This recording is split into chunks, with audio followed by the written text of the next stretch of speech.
Washington. Reuters. Backers of a U.S.-Russian plan to build nuclear reactors across the Middle East bragged after the U.S. election they had backing from Donald Trump's national security advisor Michael Flynn for a project that required lifting sanctions on Russia, documents reviewed by Reuters show. File photo. Then White House National Security Advisor Michael Flynn arrives prior to a joint news conference between Canadian Prime Minister Justin Trudeau and U.S. President Donald Trump at the White House in Washington, D.C., U.S. on February 13, 2017. Reuters. Carlos Barrier. File photo. Documents, which have not previously been made public, reveal new aspects of the plan, including the proposed involvement of a Russian company currently under U.S. sanctions to manufacture nuclear equipment.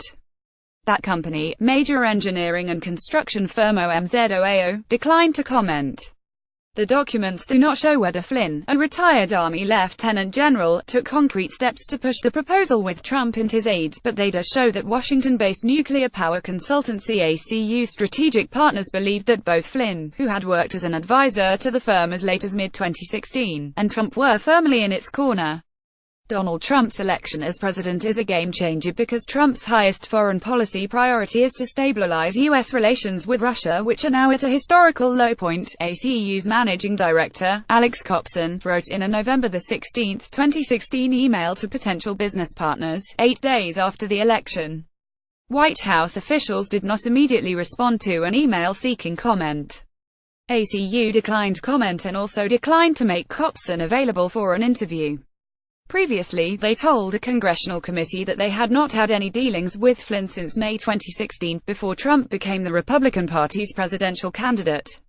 Flynn's lawyer, Robert Kellner, did not respond to a request for comment. Flynn pleaded guilty on Friday to lying to the FBI about a discussion with a former Russian ambassador to Washington, Sergei Kislyak, in late December 2016 regarding sanctions.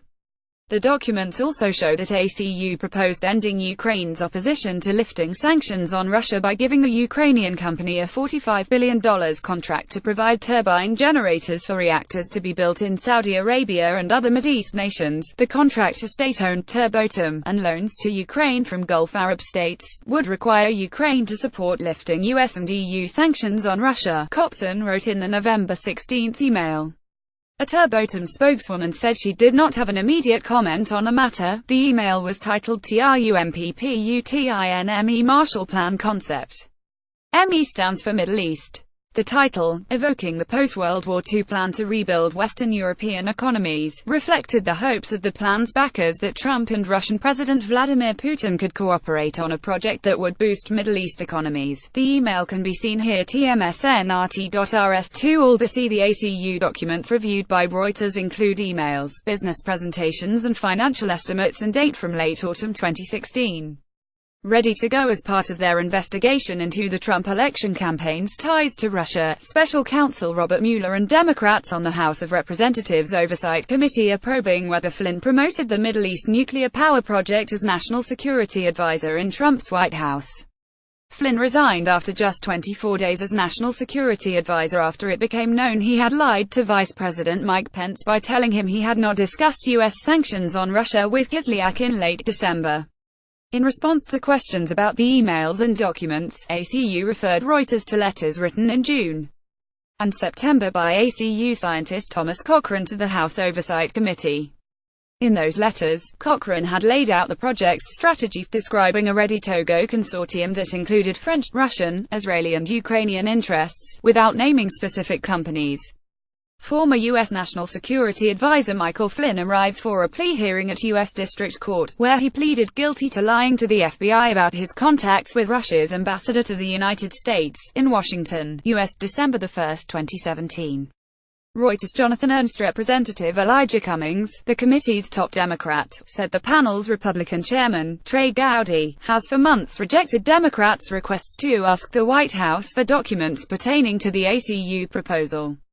Gowdy has blocked all efforts to allow committee members to vote on issuing subpoenas, Cummings told Reuters. Gowdy did not respond to requests for comment.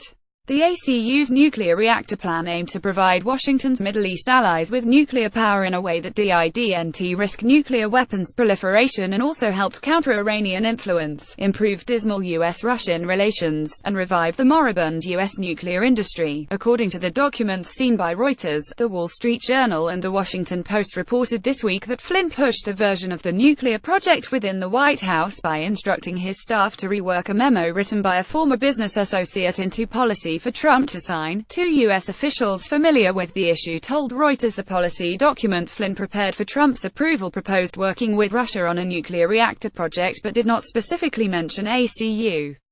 The officials, who spoke on condition of anonymity, said they did not know if Trump had read the memo or acted upon it. This is a big win. On November 18, 2016, 10 days after Trump won the presidential election, ACU's Copson received an email from nuclear non-proliferation expert Ruben Sorensen saying that he had updated Flynn on the nuclear project's status. Sorensen's role in the project was not clear from the emails. Flynn is getting closer to being named National Security Advisor. Expect an announcement soon. This is a big win for the ACU project, Sorensen wrote.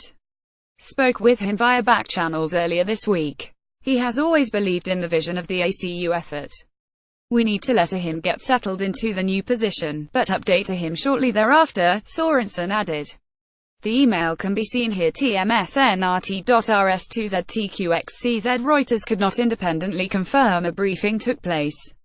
Sorensen did not reply to an email seeking comment. On November 30, 2016, Copson briefed U.S. Representative Ed Royce, Republican chairman of the House Foreign Affairs Committee, on the nuclear project. An email shows Copson was joined by Jim Hamill, a senior official from Curtiss-Wright Corp., which has a nuclear division based in Royce's California district and was eager for a role in the multi-billion-dollar project. In a follow-up email on December 5 to a Royce aide, Hamill wrote, "We hope that the chairman will follow up on Alex's suggestion to reach out to General Flynn to discuss the project." Royce's spokesman, Corey Fritz, confirmed the briefing to Reuters.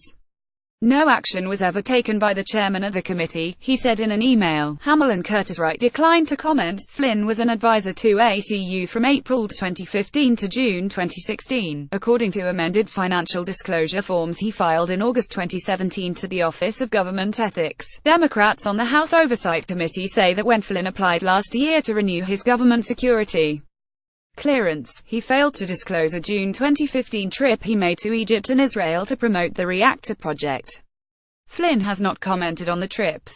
Additional reporting by John Walcott and Mark Hosenball in Washington, Matthias Williams in Kiev and Gleb Stolярov in Moscow. Editing by Kieran Murray and Ross Colvin. Or Standards to Thomson Reuters. Trust Principles.